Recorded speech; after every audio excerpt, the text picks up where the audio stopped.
इंसानों की तैयार की गई अब तक की सबसे advance telescope James Webb telescope ने आखिरकार अपनी पहली हाई रेजोल्यूशन तस्वीरों को भेज दिया है, जिन्हें देखकर इंसान खुद को इस कायनात के अंदर कहीं पर मौजूद महसूस करता है और इन्हें देखकर सांसें थम सी जाती हैं। क्योंकि ये तस्वीर जिसे आप इस वक्त देख रहे हैं हजारों लाखों गैलेक्सीज और सितारों से मिलकर बनी है, और ये उस वक्त की तस्वीर है जब हमारी कायनात को बने हुए सिर्फ चंद करोड़ साल ही हुए थे। यानी आज से 13.6 बिलियन साल पहले का मंजर, जिसकी रोशनी को जेम्स वेब टेलीस्कोप ने आज कैप्चर किया है। यानी हम हमारी कायनात के माजी को देख रहे हैं, क्योंकि स्पेस में हम जितना दूरी तक देखते जाएं इतना पास्ट के अंदर देखते हैं। और इसकी सिंपल सी वजह यह है कि इंसानों को देखने के लिए किसी ऑब्जेक्ट से आने वाली जिस रोशनी की जरूरत होती है वो कायनात के अंदर जितना दूरी से आएगी इतना ही देर से हम तक पहुँचेगी। और हम इंसान इस मंजर को जितना देर से देखेंगे तो मुमकिन है कि वो कायनात का मंजर या कोई भी स्पेस का ऑब्जेक्ट बिल्कुल खत्म हो चुका हो या खत्म होने के करीब हो। इसीलिए आसमान में ज्यादातर सितारे जो कि आप अपनी आंखों से देखते हैं, मुमकिन है कि वो अब तक खत्म भी हो चुके हों, इन्हें खत्म हुए भी एक लंबा अरसा गुजर चुका हो, पर क्योंकि इनकी रोशनी आज हम तक पहुंच रही है इसीलिए हम इन्हें आज भी मौजूद अपनी आंखों से देख पाते हैं। जैसे सूरज की रोशनी जो कि जमीन पर पड़ती है वो 8 मिनट पुरानी होती है, क्योंकि सूरज जमीन से इस कदर दूरी पर है कि जमीन पर इसकी रोशनी को पहुंचने के अंदर 8 मिनट लगते हैं। इसीलिए अगर हमारा सूरज इसी लम्हे खत्म हो जाए या कहीं पर गायब हो जाए तो हमें पूरे 8 मिनट तक इसका एहसास तक नहीं होगा। ये मंजर जो कि जेम्स वेब टेलीस्कोप ने कैप्चर किया है, इसे ना खत्म होने वाले यूनिवर्स के अंदर एक रेत के जर्रे का 1000वां हिस्सा समझ लें कि कायनात के रेत के 1000वें हिस्से पर फोकस करने के बाद हमें कुछ इस तरह की तस्वीर मिली है, जो कि यूनिवर्स के बारे में हमें ये बताएगी कि ये कायनात कैसे बनी और ये गैलेक्सीज के क्लस्टर कैसे वजूद में आए। साइंटिस्ट इस तस्वीर की मदद से ये भी जानना चाहते हैं कि इंसानों के अलावा किसी और जमीन पर आबाद खलाई मखलूक के बारे में क्या उन्हें कोई नामो निशान या कोई शवाहिद मिलते हैं जो इन्हें ये बता सकें कि इंसानों की तरह की जिंदगी कायनात के किसी और कोने में हमारी तरह मौजूद हो सकती है, या हम इंसान इस कायनात के अंदर बिल्कुल अकेले हैं। दोनों ही बातें इंसानों के सोचने के लिए काफी खौफनाक हैं। अब तक साइंसदान 5000 ऐसे शहरों को ढूंढ चुके हैं जिन पर इन्हें शक था कि इनका माहौल जमीन के माहौल जैसा सूटेबल है, मगर अब 25 दिसंबर 2021 को खला में भेजी गई इंसानों की सबसे एडवांस तरीन दूरबीन जेम्स वेब टेलीस्कोप से इंसानों की उम्मीदें कई गुना बढ़ चुकी हैं। ये इंसानों की तारीख के अंदर स्पेस की सबसे बड़ी कामयाबी है, मगर इसके साथ साथ वो जेम्स वेब के भी एडवांस तरीन वर्जन लुवेयर वेब टेलीस्कोप पर भी काम कर रहे हैं, जिसका मिरर जेम्स वेब टेलीस्कोप के मुकाबले में इतना बड़ा होगा, तकरीबन 2 गुना बड़ा, जो कि ज्यादा दूरी तक अल्ट्रा वायलेट विजिबल और नियर इंफ्रारेड लाइट को कैप्चर कर सकेगी, जो कि आसानी से यूनिवर्स के अंदर ट्रेवल कर सकती हैं, जबकि विजिबल लाइट को जगह जगह पर कायनात में गैस पार्टिकल्स या किसी और रुकावट का सामना करना पड़ता है और कायनात के अंदर हमारे झांकने के लिए रास्ते की रुकावट बनती है।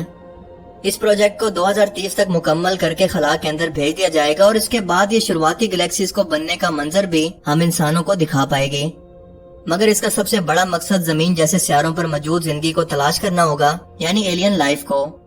और ऐसा इसलिए कि जेम्स वेब टेलीस्कोप बहुत ही पावरफुल होने के बावजूद भी कई बिलियन लाइट ईयर दूरी तक मौजूद गैलेक्सीज और सितारों को देख तो सकती है, मगर इनके सितारों के पास मौजूद प्लैनेट्स जैसा कि हमारी जमीन, इनकी क्लियर तस्वीरें लेना इसके लिए बहुत मुश्किल है। और दूसरा, यहाँ पर इन साइंसदानों के बकौल इन्हें ऐसे प्लैनेट्स पर कोई सैटेलाइट जैसी चीजें चक्कर लगाती महसूस हुई हैं। अब वो चीजें वाकई कोई सैटेलाइट है या कोई खलाई पत्थर, इस बारे में कुछ भी नहीं कहा जा सकता।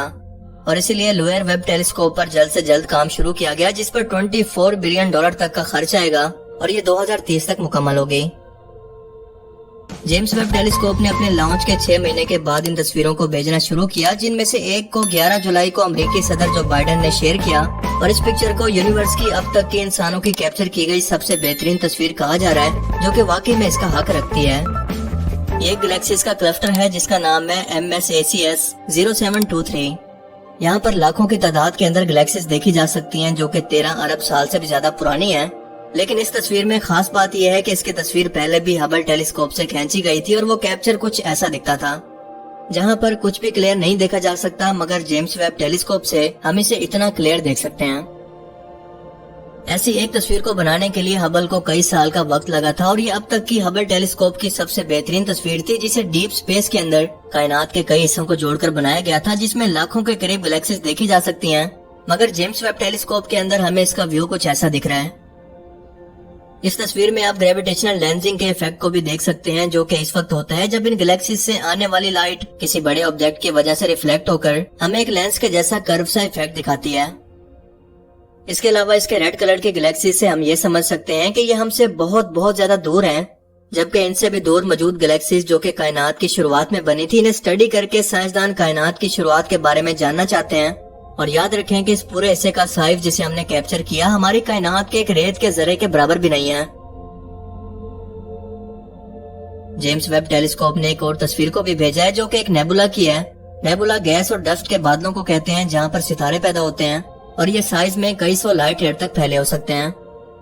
یہ تصویر ہے کرینا نیبولا کی جو ہماری زمین سے 7500 لائٹ ایئر دور ہے، اور یہاں پر یونیورس کا سب سے جوان ستارہ بھی موجود ہے جس کی عمر صرف اور صرف ابھی 5 لاکھ سال ہے۔ یہ نیبولا 230 لائٹ ایئر تک پھیلا ہوا آسمان میں نظر آنے والا سب سے برائٹ آبجیکٹ ہے۔ اسے پہلے ہبل ٹیلیسکوپ کی مدد سے بھی کیپچر کیا گیا تھا، مگر بادلوں کے اندر چھپے ان سٹارز کو نہیں دیکھا جا سکتا تھا جسے جیمز ویب ٹیلیسکوپ نے ہمیں پہلی بار دکھایا۔ اس کے بعد اگلی تصویر ہے ساؤدرن رنگ نیبولا کی۔ یہ ہماری زمین سے 2000 لائٹ ایئر کی دوری پر موجود ہے، جس کی تصویر پہلے سے ہبل ٹیلیسکوپ نے کچھ اس طرح سے کھینچی تھی، مگر جیمز ویب ٹیلیسکوپ نے ہمیں اس کا منظر کچھ ایسا دکھایا ہے۔ اس کے اندر ایک ستارہ ہے جس کے گرد گیس اور کاسمک ڈسٹ کے بادل موجود ہیں، اور یہ وائٹ ڈارف ہے، یعنی اپنے سارے ایندھن کو کنزیوم کر کے اب یہ مر رہا ہے۔ جب اس کی موت ہونے لگی تو یہ بڑے سپر نووا دھماکے سے جب پھٹا تو اس کے آس پاس یہ گول رنگ بن گیا جو کہ آپ تصویر کے اندر واضح طور پر دیکھ سکتے ہیں، اور چاروں طرف سے اس کے گرد پھیلا ہوا ہے۔ اس کے بعد اگلی تصویر ہے اسٹیفن کوئنٹ کی، جو ویسے تو 5 گلیکسیز کا ایک گروپ ہے، مگر ان میں سے 4 گریوٹی کی وجہ سے ایک دوسرے سے اس طرح سے جڑی ہوئی ہیں اور ہماری زمین سے تقریباً 290 ملین لائٹ ایئر کی دوری پر موجود ہیں۔ انہیں بھی ہبل نے کیپچر کیا تھا، مگر اب ہم انہیں بہت ہی ڈیٹیل کے ساتھ اور واضح طور پر دیکھ سکتے ہیں۔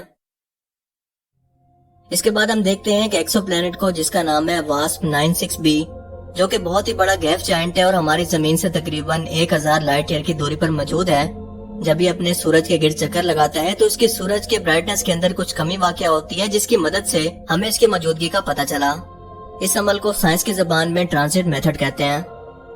جب یہ روشنی کسی سیارے کے ایٹماسفیئر سے گزرتی ہے تو ہمیں پتہ چل جاتا ہے کہ اس کا انوائرمنٹ کتنا ڈینس ہے، یہ کن کن پارٹیکل سے مل کر بنا ہے، اور اس کا ایٹماسفیئر ہماری زمین سے کتنا ملتا جلتا ہے۔